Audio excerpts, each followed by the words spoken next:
Breaking news Telangana municipal ఎన్నికల వ్యవహారంలో రాష్ట్ర బీజేపీపై కేంద్ర బీజేపీ సీరియస్ అయింది. పొత్తులు పార్టీ నేతల పనితీరుపై నివేదిక కోరింది కేంద్ర అధిష్టానం. కాంగ్రెస్ బీఆర్ఎస్ తో పొత్తు పెట్టుకోవడంపై ఆగ్రహం వ్యక్తం చేసింది ఢిల్లీ హైకమాండ్. అప్పటికీ ఈ ఎన్నికల్లో ఎవరితోనూ పొత్తులుండవని ప్రకటించింది రాష్ట్ర నాయకత్వం. అయితే రాష్ట్ర అధ్యక్షుడి మాట కూడా లెక్క చేయక వ్యవహరించడం ఏంటని నిలదీసింది కేంద్ర అధిష్టానం. ఎవరితో పొత్తు పెట్టుకున్నారో రిపోర్ట్ ఇవ్వాల్సిందిగా కోరింది కేంద్ర బీజేపీ అధిష్టానం.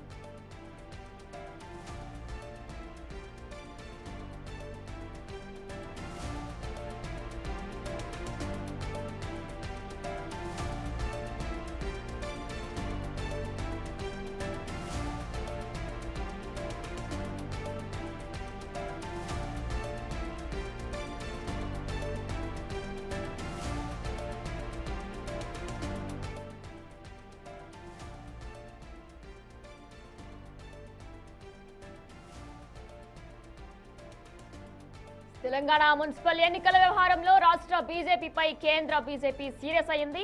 పొత్తులు పార్టీ నేతల పనితీరుపై నివేదిక కోరింది కేంద్ర అధిష్టానం. కాంగ్రెస్ బీఆర్ఎస్ తో పొత్తు పెట్టుకోవడంపై ఆగ్రహం వ్యక్తం చేసింది ఢిల్లీ హైకమాండ్.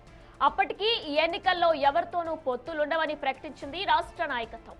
అయితే రాష్ట్ర అధ్యక్షుడి మాట కూడా లెక్క చేయక వ్యవహరించడం ఏంటని నిలదీసింది కేంద్ర అధిష్టానం. ఎవరితో పొత్తు పెట్టుకున్నారో రిపోర్ట్ ఇవ్వాల్సిందిగా కోరింది కేంద్ర బీజేపీ అధిష్టానం.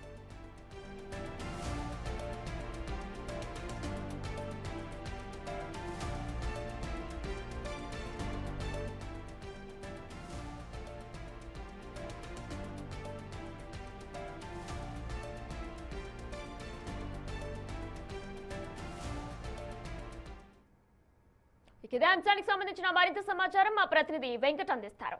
రైట్ వెంకట్, ఇప్పటికే కాంగ్రెస్ బీఆర్ఎస్ తో పొత్తు పెట్టుకోవడంపై కేంద్ర గవర్నమెంట్ కూడా ఆగ్రహం వ్యక్తం చేసినట్లు తెలుస్తుంది. దీనిపైన ఉన్న డీటెయిల్స్ ఏంటి? ఖచ్చితంగా ముందు నుంచి బీజేపీ ఎక్కడ కూడా ఎవరితో పొత్తులు లేకుండా ముందుకు వెళ్తాము, మున్సిపల్ ఎన్నికల్లో విజయం అత్యధికంగా సీట్లు సాధిస్తాము అని కూడా ముందు నుంచి ప్రకటించింది. ఆ తర్వాత ఫలితాలు వచ్చిన తర్వాత కూడా పూర్తిగా వన్ సైడ్ అయినట్టుగా చాలా స్పష్టంగా అర్థమవుతుంది. ముందు నుంచి కూడా మనం చెప్తా ఉన్నాం, బీజేపీ ఒంటరిగానే వెళ్తుంది, బీజేపీ బీఆర్ఎస్ ఒకటే అన్న ప్రచారం కూడా పెద్ద ఎత్తున జరిగింది. కానీ ఇక్కడ ఫలితాలు వచ్చిన తర్వాత ఏదైతే చైర్మన్ కావచ్చు, వైస్ చైర్పర్సన్లు కావచ్చు, ఈ ఎన్నికల్లో కీలకంగా బీజేపీ చాలా కీలకంగా ఇటు బీఆర్ఎస్ తో జతగట్టి పదవులు పంచుకున్నది, అటు అధికార పార్టీ కాంగ్రెస్ తో జతగట్టి పదవులు పంచుకోవడం ఇప్పుడు రాష్ట్ర వ్యాప్తంగా చర్చనీయాంశంగా మారుతుంది. అట్లనే అధిష్టానం కూడా దీని మీద సీరియస్ గా అయింది. అసలు ఎవరిని అడిగి ఈ పొత్తులు చేసుకున్నారు, ఈ మద్దతు ఇచ్చారు, బీఆర్ఎస్ కావచ్చు, ఇటు అధికార పార్టీ కాంగ్రెస్ కావచ్చు, ప్రతిపక్ష పార్టీలో బీఆర్ఎస్ కావచ్చు, ఎవరిని అడిగి పొత్తులు పెట్టుకున్నారు, ఎవరు మీకు పొత్తులు పెట్టుకోమని చెప్పారన్న దాని మీద ఇవాళ అధిష్టానం కూడా చాలా సీరియస్ గా అయ్యింది. నివేదిక కూడా ఇవ్వాలి ఖచ్చితంగా. ముందు నుంచి పార్టీ ఒక రకంగా చెప్తా ఉంది, కింద గ్రౌండ్ లెవెల్లో మరో రకంగా ఉన్నారు. ఆశీష్ షేలార్ ప్రత్యేకంగా మున్సిపల్ ఎన్నికల పైన ఇన్ఛార్జ్ గా నియమించింది కేంద్రం. ఆ తర్వాత రేఖా శర్మ కూడా ఉంది, ఫర్నామి వచ్చారు, ముగ్గురు ఇన్ఛార్జీలు ఉన్నారు.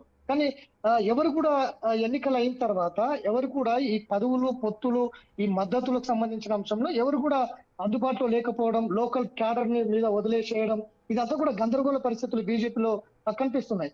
ఇది రాష్ట్ర నాయకత్వానికి సంబంధం లేదు, కేవలం లోకల్ లీడర్, ఆ లోకల్ సంబంధించిన పరిస్థితులకు అనుకూలంగానే బీజేపీ వివిధ పార్టీలతో పొత్తు పెట్టుకుంటుంది అని చెప్పి రాష్ట్ర నాయకత్వం ప్రకటించింది. కానీ కింద గ్రౌండ్ లెవెల్లో చూసుకుంటే కనుక రాష్ట్ర నాయకత్వం మేరకే మేము పొత్తులు పెట్టుకున్నాం, రాష్ట్ర నాయకత్వం చెప్పింది కాబట్టి మేము పొత్తులు పెట్టుకున్నామని కింద గ్రౌండ్ లెవెల్లో క్యాడర్ చెప్తా ఉంది. ఒక గందరగోళ పరిస్థితులు. మొన్నటి దాకా బీఆర్ఎస్ కు ఓటేస్తే మూచులో వేసినట్టు, కాంగ్రెస్ కు ఓటేస్తే మూచులో వేసినట్టు, రెండు కుటుంబ పార్టీలు, రెండు అవినీతి పార్టీలు అట్లాంటి ప్రచారం చేసినటువంటి అటు విమర్శలు చేసినటువంటి బీజేపీ బీఆర్ఎస్ పైన గత 10 ఏళ్లలో పెద్ద ఎత్తున ఉద్యమాలు చేశారు. బండి సంజయ్ లాంటి వాళ్ళు నిరుద్యోగ యాత్ర పేరుతో పెద్ద ఎత్తున రాష్ట్ర వ్యాప్తంగా బీఆర్ఎస్ పైన ప్రచారం చేసినటువంటి సిచ్యువేషన్ ఉంది. ఆ తర్వాత కిషన్ రెడ్డి వచ్చిన తర్వాత కూడా అదే పద్ధతి కొనసాగింది. ఇప్పుడు రామచంద్రరావు కూడా గత బీఆర్ఎస్ వైఫల్యాలు, ప్రస్తుత కాంగ్రెస్ పార్టీ వైఫల్యాలు కూడా పెద్ద ఎత్తున ప్రజల్లోకి తీసుకెళ్లేందుకు ప్రయత్నం చేస్తున్నారు. కానీ ఈ ఎన్నికల్లో విచిత్రమైనటువంటి పొత్తులు, అధికార పార్టీతో ప్రతిపక్ష పార్టీతో పొత్తులు పెట్టుకోవడం, పదవులు పంచుకోవడం ముందు నుంచి ఫిక్టివ్ గా కూడా చెప్తా ఉన్నాం. చాలా గ్రౌండ్ లెవెల్ లో ఏదో జరుగుతా ఉంది, పార్టీ ఒకవైపు చెప్తోంది, కానీ గ్రౌండ్ లెవెల్లో వేరే రకంగా జరుగుతా ఉంది. అధికార పార్టీతో ప్రతిపక్ష పార్టీతో పొత్తులు కట్టడం, జత కట్టడం, ఈ ఎన్నిక దీనికి సంబంధించి రైట్. పదవులు పంచుకోవడం, సీట్లు పంచుకోవడం, ఇవంతా కూడా చర్చనీయాంశంగా జరిగింది. దీని మీద రిపోర్ట్ ఇవ్వాలి, ఖచ్చితంగా చాలా సీరియస్ గా ఉంటుంది. రిపోర్ట్ ఇవ్వాలి, ఎక్కడెక్కడ పొత్తులు పెట్టుకున్నారు, ఎవరెవరు పొత్తులు పెట్టుకోవడానికి కారణం ఏంటి, ఎవరు చెప్పిండ్రు, మొత్తం కూడా నివేదిక ఇవ్వాలని చెప్పి అధిష్టానం ఇవాళ బిఎల్ సంతోష్ రాష్ట్రానికి వచ్చారు. ఇటు తెలంగాణ, ఆంధ్రప్రదేశ్, ఇటు తమిళనాడు, ఈ 3 రాష్ట్రాలకు సంబంధించిన క్లాసులు జరుగుతూ ఉన్నాయి. పార్టీకి సంబంధించిన సంస్థాగత క్లాసులు జరుగుతూ ఉన్నాయి. ఇందులో ఈ 3 రాష్ట్ర అధ్యక్షులతో బిఎల్ సంతోష్ సమావేశమయ్యారు. Right. ప్రత్యేకంగా తెలంగాణ మీద ఏమేమి జరుగుతుందనేది నివేదిక ఇవ్వాలన్నది కోరినట్టుగా తెలుస్తోంది. Right Venkat, thanks for the live details.